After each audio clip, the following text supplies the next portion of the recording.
नमस्कार, PTC news देख रहे सभी दर्शकों का स्वागत। मैं हूं आपके साथ अतुल वर्मा, लेकर हाजिर हूं प्रदेश की तमाम खबरों का हाल। बुलेटिन की शुरुआत करेंगे, लेकिन सबसे पहले एक नजर हेडलाइंस पर।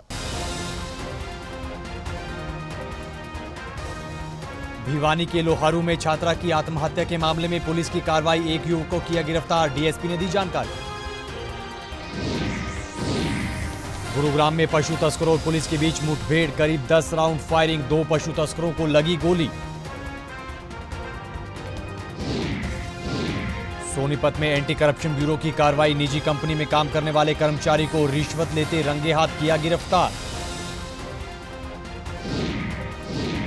15 साल की हरियाणा की बेटी सानिया बनी लोगों के लिए मिसाल, कश्मीर से कन्याकुमारी तक लगा रही दौड़, शाहबाद पहुंचने पर हुआ स्वागत।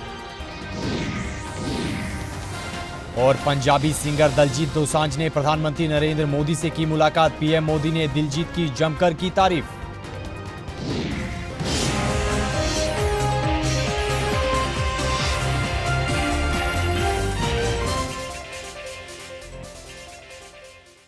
चलिए बुलेटिन की शुरुआत करेंगे बड़ी खबर के साथ। भिवानी के लोहारू में छात्रा की आत्महत्या के मामले में पुलिस ने कार्रवाई करते हुए एक युवक को गिरफ्तार कर लिया है। डीएसपी ने पूरे मामले को लेकर जानकारी देते हुए बताया है कि युवक छात्रा को परेशान कर रहा था। ये खबर सामने आई। उन्होंने बताया कि आत्महत्या से कुछ देर पहले युवक ने छात्रा के पास फोन भी किया था।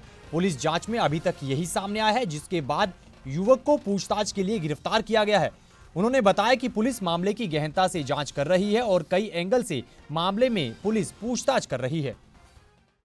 थाना क्षेत्र के एक गांव में एक लड़की ने दिनांक 24/12/24 को पंखे से फांसी का फंदा लगा करके सुसाइड किया था।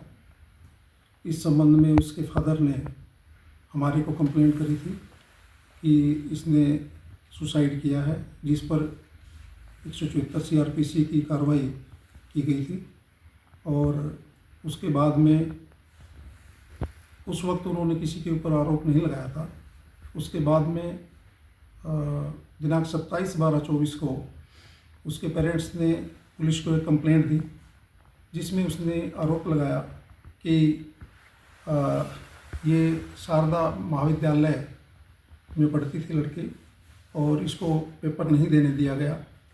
और उसके बाद उसका एक राहुल नाम का लड़का है वहाँ, वो बार बार उसको परेशान करता था फ़ोन करके पिछले काफ़ी समय से। और इस प्रकार के एलिगेशन पे हमने FIR लॉज कर दी थी। तुरंत मौके पर पुलिस जा चुकी थी और उसमें आज हमने एक राहुल अक्यूज़्ड को इस केस में अरेस्ट कर लिया है। इधर गुरुग्राम में पशु तस्करों और पुलिस के बीच मुठभेड़ हुई है। जानकारी के मुताबिक करीब 10 राउंड फायरिंग हुई है, जिसमें 2 पशु तस्करों को गोली लगी है। गुरुग्राम पुलिस ने जानकारी देते हुए बताया कि गांव उल्लावास से पशु की तस्करी को लेकर थाना सेक्टर 65 में पुलिस को जानकारी मिली थी। क्राइम यूनिट फर्रुख नगर की टीम को सूचना मिलने के बाद मौके पर जाकर यह कार्रवाई की गई और 2 पशु तस्करों को मुठभेड़ के बाद काबू किया गया। दोनों पशु तस्करों को गोली लगी है, जिन्हें इलाज के लिए अस्पताल में भर्ती करवाया गया है।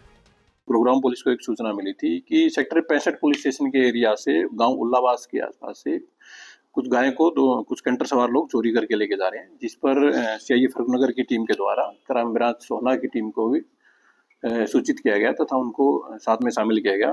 तो उस गाड़ी की तलाश के दौरान गाँव मैदावास के आसपास एक कैंटर गाड़ी दिखाई दी, जिसमें कुछ गायें भरी हुई थी। तो पुलिस टीम के द्वारा कैंटर चालक को गाड़ी रोकने का इशारा किया गया, तो कैंटर चालक के द्वारा अपनी गाड़ी को भगाने का प्रयास किया गया। जब पुलिस टीम के द्वारा गाड़ी को रोका गया तो जो कैंटर में सवार 2 व्यक्ति थे, उनमें से 2 व्यक्तियों के द्वारा पुलिस की गाड़ी के ऊपर गोली चलाई गई, जिनमें से एक गोली पुलिस की गाड़ी के ऊपर लगी। तो घटनास्थल पर आरोपियों को काबू करके और आरोपियों से उनकी नाम पता पूछी गई। तो आरोपियों की पहचान आरिफ, जो कि 28 वर्षीय व्यक्ति है और गांव उटावड़ जिला पलवल का रहने वाला है। दूसरा जो आरोपी है उसकी पहचान राशिद उर्फ यूसुफ के तौर पर हुई है, जो कि 33 वर्षीय व्यक्ति है और गांव रोजकामेव का रहने वाला है। तीसरा जो आरोपी है उसकी पहचान आरिफ उर्फ मंडल, जो कि 27 वर्षीय व्यक्ति है और पलवल के गांव उटावड़ का रहने वाला है, इनके रूप में हुई है। इधर सोनीपत में एंटी करप्शन ब्यूरो की टीम ने कार्रवाई करते हुए निजी कंपनी में काम करने वाले कर्मचारी को रिश्वत लेते हुए गिरफ्तार किया है। एंटी करप्शन ब्यूरो के अधिकारी ने जानकारी देते हुए बताया कि ये आरोपी खुद को विभाग का जेई बताकर रिश्वत ले रहा था और आरोपी ने 62,000 रुपए की रिश्वत की मांग की थी। एक दिन पहले रिश्वत के तौर पर 5,000 रुपए भी ले चुका था। एंटी करप्शन ब्यूरो ने बताया कि आरोपी को कोर्ट में पेश कर आगे की रिमांड पर लिया जाएगा। सर, आज सुबह एक किसान का लड़का शुभम थाना कला गाँव से हमारे पास शिकायत लेकर आया था कि भाई हमारे खेत में जो हाई पावर के खंभे गड़ रहे हैं उनके एवज में सरकार चेक दे रही है। तो एक आदमी इनके पास आया, इन्होंने नाम पूछा तो उसने रोशनलाल जेई बताया बिजली विभाग से, और जिसने कहा कि मैं आपके 2 चेक लेकर आया हूँ और इन चेकों के बदले आप मेरे को 62,000 रुपये देने पड़ेंगे। तो उन्होंने चेक ले लिए और इसको भरोसा दिलवाया कि भैया हम आपको 62,000 ही दे देंगे, हमारे पास अभी तो है नहीं पैसे और हम इंतज़ाम करके आपको दे देंगे। इसने कहा कि मैं विश्वास करके आपको चेक दे देता हूँ लेकिन पैसे देने पड़ेंगे, कहीं से भी इंतज़ाम करो। तो उस दिन कल 31/12/24 को उन्होंने यहाँ वहाँ से करके 5,000 रुपये देकर अपने घर से उसको भेज दिया और चेक ले लिए। उसने कहा भाई और भी मुझे आज ही चाहिए। वो ये कह गए भाई हम मंडी में से 8 से ले आते हैं और आप इतना इंतजार करो।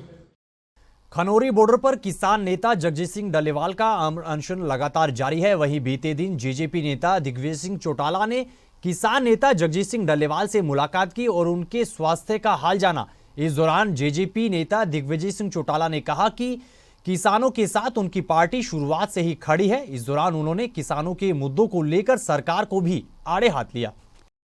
आज सरकार को सबसे पहले डल्लेवाल साहब की सेहत की चिंता करते हुए, क्योंकि 37वें दिन का आज उनका अनशन ये शुरू हो चुका है, चल चुका है। कोई छोटी बात नहीं है। देश का जो राजा होता है उसके लिए सबसे महत्वपूर्ण है उसके देश का इंटीग्रल पार्ट उसकी जनता। और आज आंखें मूंद कर केंद्र की सरकार और प्रदेश की हमारी हरियाणा की सरकार जो है वो सोई हुई है। इसलिए मैं मांग करता हूं कि नव वर्ष है, नया साल है, पुरानी सारी बातों को पीछे छोड़कर आज कम्युनिकेशन स्थापित किया जाए, इनसे बातचीत की जाए और इस सारे के सारे मामले को समझ करके और तुरंत इसका हल निकाला जाए। किसानों की सारी मांगे जो है मानी जाएं, एमएसपी गारंटी कानून देश में दिया जाए और अनशन को समाप्त करवाया जाए।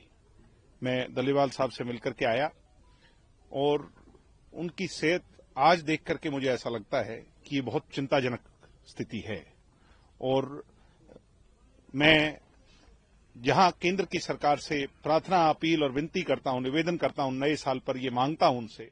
हरियाणा में छात्रा की सुसाइड के मामले में पूरे तौर पर राजनीति गरमाई हुई है। इस पूरे मामले में कांग्रेस के आरोपों पर पलटवार करते हुए कैबिनेट मंत्री अनिल विज और मंत्री किशन बेदी ने प्रतिक्रिया दी है, बयान दिया है। इस दौरान उन्होंने क्या कुछ कहा है, सुनेगा।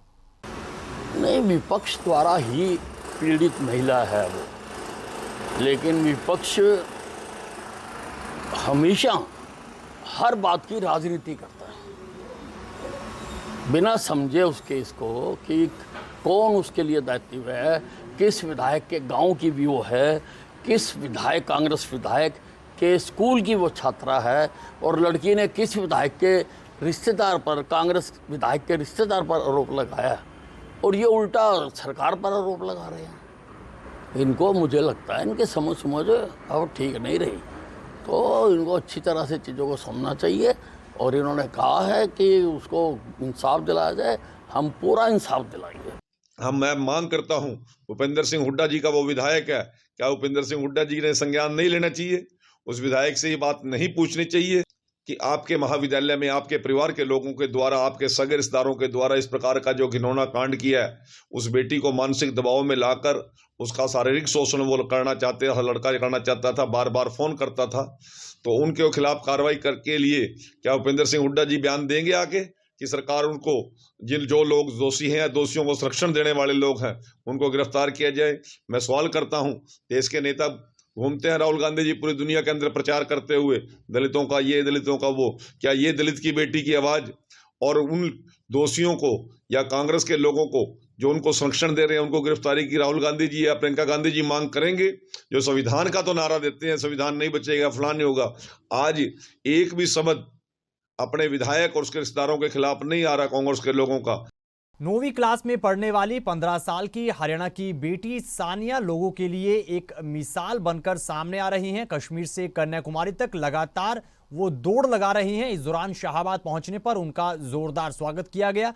विधायक रामकरण काला की ओर से उनका स्वागत किया गया और इस दौरान विधायक ने उनके साथ दौड़ भी लगाई। बता दें कि बेटी सानिया कश्मीर से कन्याकुमारी तक रोजाना औसतन 50 किलोमीटर दौड़ लगाकर लोगों को जागरूक कर रही हैं और ठहराव के दौरान बेटी बचाओ बेटी पढ़ाओ अभियान को लेकर लोगों को जानकारी भी दे रही हैं। 13 तारीख को श्रीनगर लाल चौक से स्टार्ट की, कन्याकुमारी तक दौड़ चलेगी मेरी। कितने दिन से आप दौड़ शुरू की है? मैंने 13 तारीख को स्टार्ट की थी और आज 20वां दिन है मेरा। बीच में कितने स्टे आपने लिए? अभी तक 19 डे हो गए मेरे। आज शाहबाद पहुंचे हैं, शाहबाद से विधायक रामकरण काला आपके साथ हैं, क्या संदेश बेटियों को देना चाहेंगे? बेटियों को संदेश ये है कि अपने माँ बाप का कहना माने और जिस चीज़ में आप इंटेलिजेंट है उस पर फोकस करें। ये प्रेरणा कहाँ से आपको मिली? प्रेरणा मेरे को एक सोफिया खान थी, 33 इयर्स की थी वो। उन्होंने 2021 में कंप्लीट करा था 87 दिन में।